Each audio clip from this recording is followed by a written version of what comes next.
Kwanza, jina langu Ali Hassan Haji, nazungumza Kikai ndio choe.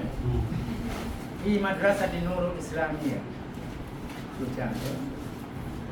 Kwanza historia yake, chuo kilikuwa cha mwalimu wangu Sheikh Musa Kasi, kilikuwa huko unaitwa Kibangoni kwa na mimi ndio kusoma.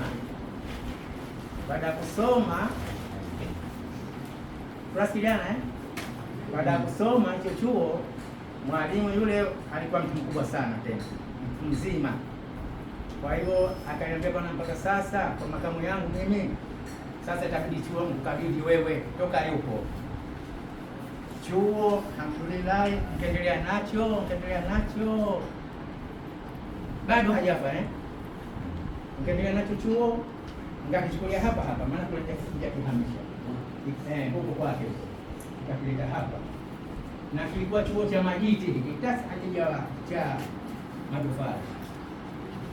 Wakati nasomesha chuo wanafunzi wa hapa tu, wanawake na wanaume. Mwaka gani? Mwaka 89 mwaka 89.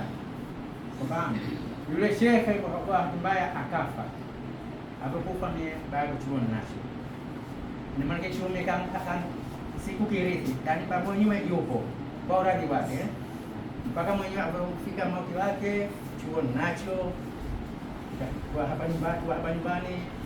Ukiendelea na madrasa hii cha Majiti, ukapata mfadhili, ulikuwa na mwalimu mmoja alikuwa kaitwa Muhammad Nasr, Sheikh Muhammad Nasr, na kumbuka ndio mwanzisha chuo hiki, chuo cha matofali. Ilikuwa kidogo ndio tukuanzia baada ya kuanzia chuo hicho tena ndio mpaka leo tunaendelea nacho kusoma.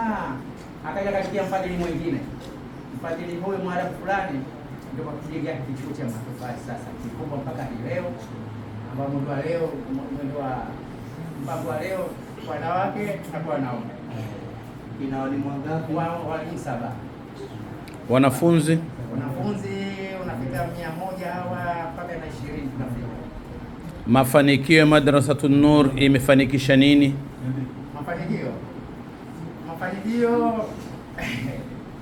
Mafanikio mazuri.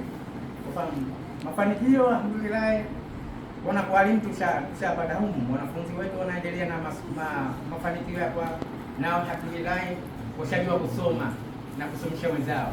Kwa hivyo tunasema hapo alhamdulillah tushapata mafanikio kwa upande wao. Faida yake tushaiona. Na changamoto tunazo. Changamoto zetu hapa sisi, kwanza tunataka masuala ya kutaliwa mahanga. Alafu nyingine maslahi. Hakuna maslahi. Walimu tuko tunasomesha, lakini maslahi hamna. Tunasomeshaje? Nini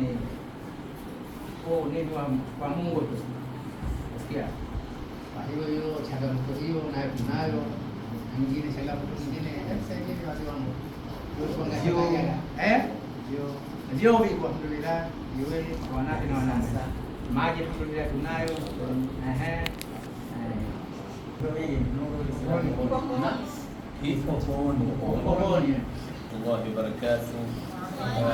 We are here today at Madrasatun Nur, which is situated at Mpopooni in Makunduchi, in the southern district of Zanzibar. Came here to visit this madrasa today. Alhamdulillah, we've been told we established so many years ago, and we've got our mudir here, the head teacher of this madrasa. And the reason why we're here, because we're collecting your donations towards helping the unfortunate students in madrasas. And that's what we brought today here. Some of the masahif, we've got 30 copies here of Mus'haf. We've got the Rubu' Yasin here. We have Ashr al-Awakhir, the last 3 juz of the Quran, with the Qaida Baghdadi as well, which we'll be giving. And also, this is part of your donation, this is part of your collection, this is part of your donating. So we really thank you and keep on donating for this good cause, because with your help, with your support, we're able to distribute to those who are in need, those who require the support. Jazakumullah khair. Assalamu alaikum wa rahmatullahi wa barakatuh.